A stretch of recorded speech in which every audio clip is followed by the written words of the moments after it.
news, everyone. First of all, I would like to pay my high respect to school principal, Mr. Prasita, campus principal, teachers, parents, and all my beloved friends here. So now let me introduce myself. My name is Osasonke. I am 8 years old. I study English at Penyata Sacred campus. I am a student from room 24, Lomor, my phonics reading. Which is on our hand. I am very glad to be here and do a short storytelling to all you. So now let me tell you the title of my story. The title of my story is The Two Friends and the Bear. So now let's enjoy listening to my stories all together. Once upon a time in a village, there shows between mountains. There lived two best friends named Sam and Peter. They were inseparable and they everything together. From playing in the field, helping each other with toys. One sunny afternoon, as they were walking through the forest, they suddenly heard a rustling noise behind them. To their horror, they saw a half bear charging towards them. Fear gripped their hearts, and they knew they had to sing fast to survive. Sam, in a panic, quickly climbed up a nearby tree.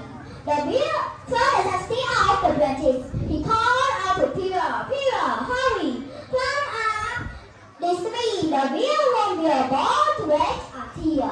But Peter, frozen with fear, couldn't move. He stopped still, hoping the bear wouldn't notice him. The bear came closer and closer. It growled, echoing through the forest. Seeing Peter in danger, Sam sighed again. Peter, hurry, climb up the tree, please. Just as the bear was about to get Peter, Sam climbed down swiftly, grabbed Peter's hand, and pulled him up into the tree. With all his strength, they both sat on the sturdy branch, trembling with fear, as the bear snapped around the trees, trying to find a way to reach them. After watching his legs on eternity, the bear got up, and then they ran out into the forest. Sam and Peter stayed in the trees, catching their breaths, and thinking their lucky star for the narrow escape. While the two started to climb down, Peter hugged Sam tightly. Thank you, Sam, he said. Tears of relief streaming down his face. If you had been to have me, I don't know what would have happened. Sam smiled warmly at his friends. Peter, remember this lesson. In time of danger, it's important to stay calm and think clearly. Running away or freezing in fear would help. We must act together and help each other. From that day on, Sam and Peter cherished their friendship even more. They understood that true friendship means being there for each other in time of need. Fight challenge together and always lending a helping hand. And remembering they walk through the forest again. Then remembering the day they faced the bear and emerged stronger, closer and closer even before. Moral of the story: true friendship means standing by each other in time of danger and difficulty. When we support and help each other, we become stronger together. Thanks all of the teachers and everybody for listening. See you next time. Bye bye. Wow, very good topic and very good story. Good afternoon, teacher, and good afternoon, everybody. First of all, I would like to pay my high respect to school principal, Mr. Prasita, campus principal, Jackie, teacher, and all my beloved friends here. So let me introduce myself. My name is Miss Olia. I am 11 years old. I study English at Phonics campus. I am a student from room 24, level my phonics reading with teacher Han. I'm very glad to be here and do a short storytelling to all of you. So let me tell you the title of my story. The title of my story is A Lesson from a Frog Tale. So let's enjoy listen to my story all together.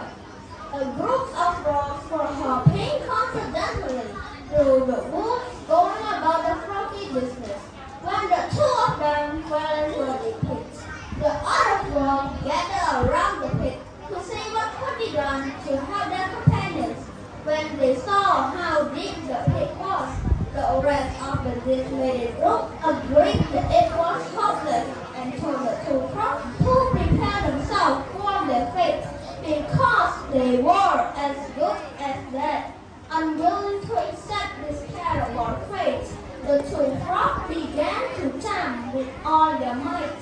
Some of the frogs shouted into the pit that it was hopeless and they wouldn't be in that situation if they'd been more careful, more obedient to the froggy rules, and more responsible. The two frogs continued jumping harder and harder. The other frog continued sorrowfully shouting that it was hopeless and the two frogs wouldn't be in that situation if they'd been more careful and more obedient to the froggy rules.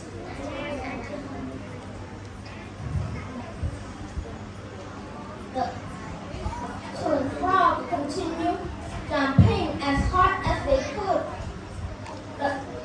Finally, one of the frogs took heed to the call of his fellows. When and disheartened, he quietly resolving himself to his fate, lay down at the bottom of the pit and died as the other looked on in helpless grief. The other frog continued jumping hard every ounce of energy he had, although his body was racked with pain and he was completely exhausted. His companions began anew yelling for him to accept his fate, stop the pain, and just die. He, the very frog, who jumped harder and harder, wonders of wonders, finally leapt so high that he fell from the pit, amazed. The other frog celebrated his miraculous freedom. Then, gathering around him, asked, "Why did you continue jumping when we told you that it was impossible?" Reading their lips, the astonished frog explained to them that he was deaf and he saw their suggestion. He thought that they were cheering him on. What he had perceived as encouragement inspired him to try harder, to against all odds. The moral of the story is, this simple story contains a powerful lesson. Your encouraging words could lift someone up, him or her make it through the day. Your destructive words could diminish someone in the eyes of others, destroy their influence, and thank you, teacher, and thank you, everyone. Thank you so much, Sophia, for your story.